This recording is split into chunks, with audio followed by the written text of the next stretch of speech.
Speaking of the trade deadline, we've got on the line, our next guest is someone who earlier in the morning you heard former MLB executive Jim Bowden say if he's not the executive of the year, then the system is broken Right. in Major League Baseball. I know he doesn't care about that sort of thing, but we've got A.J. Preller, Padres general manager and president of baseball operations, with us post-trade deadline. A.J., good morning. Congratulations on that win last night. How you feeling? Good. Good morning, guys. Thanks for having me. Did you get any sleep? Now, I don't know if you saw, but the cameras caught you last night in your box. Big yawn, which I can't. I mean, how much sleep do you get, like on the night before the trade deadline, when you got GMs on the East Coast and the West Coast, and they may be calling? What is that night like for you? Obviously, it's really it's a few weeks now, because you have the draft, so which is like the draft right next up to the trade deadline. So the last really months almost. It's a ton of fun, and it's baseball. You're just talking about baseball all day long, every day, and But the last week obviously it intensifies, and we took our baseball ops staff. They went on the road, so we were there in D.C. and Baltimore, and then came back home, and then obviously the last 48 hours. There's especially this year, every deadline's a little bit different in terms of the information back and forth. But there were a ton of calls back and forth, and a lot of things flying, but it was a lot of fun, honestly, the last couple of weeks. So, like, how did the trade with the Marlins? Peter Bendix. How does that work? Like, how long were you talking about that? How quickly did it come together? Because you've got obviously a deadline. At 3:00 yesterday, you got to get it all submitted to Major League Baseball and finalized. So, tell me a little just about how that process works. Yeah, I mean, I think specifically the Tanner Scott deal, obviously you've got, we're canvassing, kind of getting a good sense of what's out there and different possibilities. And, each day you get a little bit more information. Some teams play it pretty close to the vest. Some teams are pretty open, in terms of what they may be willing to give up or what they're looking to do. So as you keep getting more and more into what the realistic things are, and then in our room, it's just constantly ranking and re-ranking and talking about different possibilities. In terms of with Peter and the Marlins, like I think they were clear they're looking to build their program and add a lot of players to their system. I think they were aggressive, obviously, earlier in the season, and then here at the deadline, and they're willing to make trades, and they're a very straightforward group that tells you, here are guys we like. Here's kind of like the parameters of different deals, and that makes it easy to work with in terms of like whether you just make decisions whether you want to do something or not, or it fits. And we kind of got a sense 3 or 4 days ago that we were going to be one of the teams on that short list for Tanner Scott and some of their other players they were moving on. And then yesterday it just kept progressing a little bit more and more, and ultimately. Honestly, probably about 30 seconds, we made the deal, and then I think one of the media writers, I think Jeff Bassner, somebody broke it. But it was pretty clean process. Took a few weeks, but in the last few days, we started lining up more and more on the players.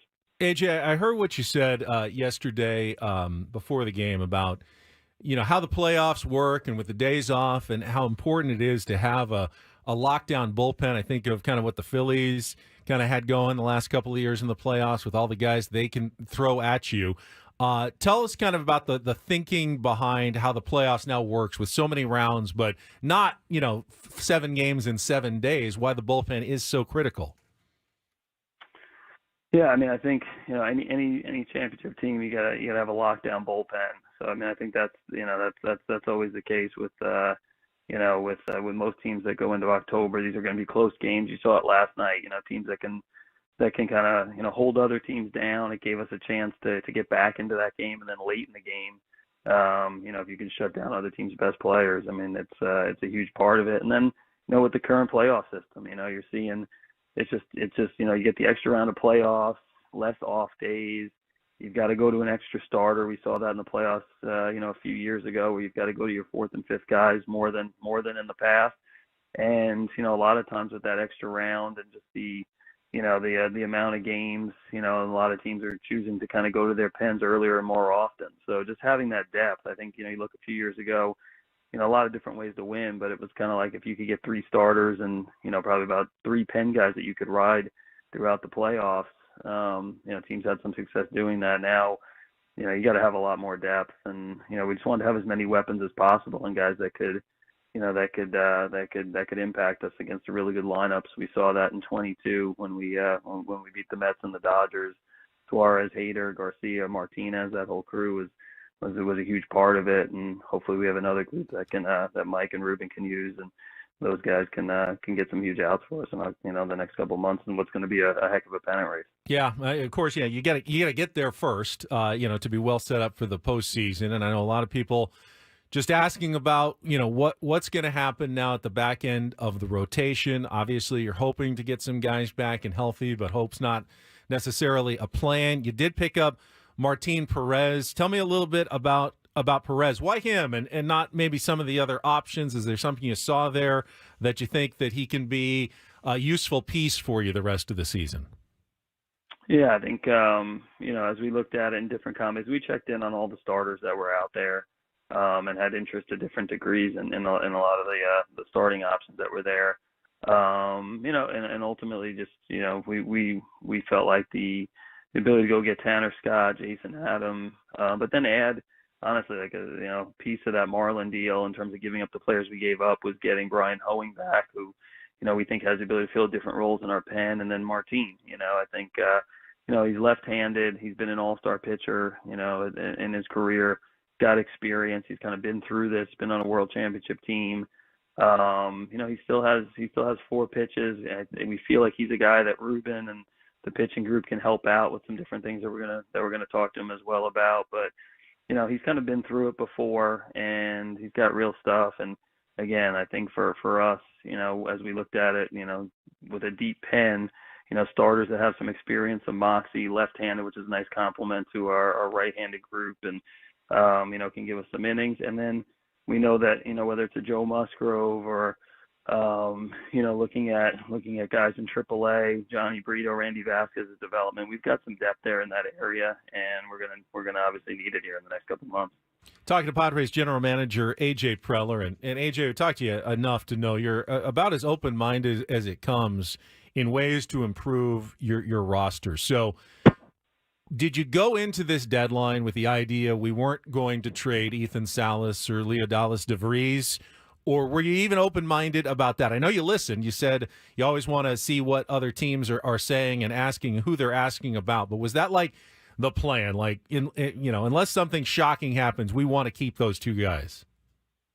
Yeah, I mean they're 2 super exciting, young players. So it's you've got you've got a 2 premium positions, catcher and shortstop, left-handed bat and a switch hit bat. So again, we think highly of a lot of guys in our system. I think I said this again yesterday. We know we're gonna, we kind of look at it. You're gonna make trades. You're gonna trade players if you or know what you're doing from an evaluation standpoint. And our scouts do a great job. You're gonna trade guys that they're gonna get to the big leagues and potentially impact, and hopefully you're making deals that help your current team and your future teams, and you're getting talent back as well. With those 2 players, obviously you got to make evaluations of where they stack up. We'll listen on anybody. I think you owe it to the team, the organization, just to listen. But we think as highly of Leo and Ethan as any guys we've had in the system here. We've had some great ones in the last 10 years. And it's cool too. You get into the process, and internally you have your own, opinions of those players. But when you kind of get into the trade deadline, you get a sense of what the industry thinks, and I think they kind of share that opinion. So for us, we think they're huge parts of our future, and obviously really happy to see what their development's going to look like here in the next few years and coming up to Petco and being part of our core. AJ, we were talking earlier about your ability to restock the farm system seemingly year after year, especially when you have big trades like you had in 22 and trades like you had this trade deadline. There's a portion of the fan base, though, that looks at those trades yesterday and they go, AJ sold the farm. He sold the farm for some bullpen pieces. I was just curious, how do you respond to that, the idea of, quote unquote, selling the farm? Because you've got that ability of restocking the farm every year. Is that just a total confidence in yourself? No, I mean, I think the depth of the system at least gives us options. There's been years where we've made trades. There's been times where we haven't made deals at the deadline. So I think we have, I think we have a great scouting group. Chris Kemp on the amateur side, Pete DeYoung on the pro side. And on the international side, our group does a great job. So that gives us the ability to at least have these conversations. It's not, we definitely aren't flippant. Like, we understand, like, it's really hard to get, really good young players. And you can't just like flip, snap your fingers and go get 2 or 3 more. There's a huge process. It takes a lot of time. But we've got a group that's, they work really hard and they're good at it. So that at least enables us to have these conversations. We've kind of been through this the last few years where I think after some of the moves in 20 or 22, it was kind of like, all right, well, now they've sold the farm, quote unquote, and then a few months later, there are some other guys. And I think this year, the same thing. We felt like internally we have a lot of pitching depth, and some of which has been identified by the industry, some of which internal. I think for us, like, we feel like that was an area of strength, and that was an area we could at least listen to in these deals. And you've got to be willing to give something to get something. No teams call up and, we'll take your 70th ranked player for something of real value, So I think our scouts do a great job. Our development staff does a good job. And, that gives us those options to make some decisions. And, I think this year with the deadline, we felt like we traded some really good, especially the pitching prospects that you mentioned. But we've got some guys that we feel like internally in the system that we've identified that we think are going to be really good for us as well. I heard you say that yesterday, and I know you don't ever want to tip your hand or play favorites, but I'm curious about a couple of those guys who may not have hit the rankings yet or having good seasons that you've got your eye on. Can you share anything about, some of the guys that you're excited about with the arms in your system? Yeah, I mean, it was that we had, so many calls from other teams as well about guys like, Francis Pena, Henry Baez, and Isaiah Lowe. I think if, you go on Giannis on Twitter, he identifies them every night, I feel like. We feel like we got guys that, that internally we feel really good about. And that's just to name a few.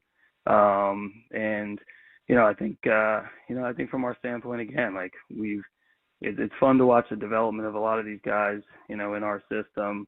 And ultimately when we sat there and talked, it wasn't like we were looking at this deadline, hey, we only have these 2 prospects to deal from, or, and the other teams have to like your players. And I think for us, again, like that was a huge part of our calculation internally was, having those conversations, talking about, hey, if we move so-and-so, how do we rank or evaluate, this player versus that player, knowing that the next, you always need to add to your current group and your current team with guys coming up from the system. We've had some guys come up this year and make real contribution. And, I feel really confident about what we have in the system right now, that we're going to have some guys show up here, maybe in the next few months, but definitely into the next few years that are going to really contribute from the pitching side especially. Well, AJ, I really appreciate it. Hope you got some rest last night, and good luck to the team. Great way to start post All-Star break with last night's win. That was a heck of a lot of fun, and it's good to talk to you again this morning.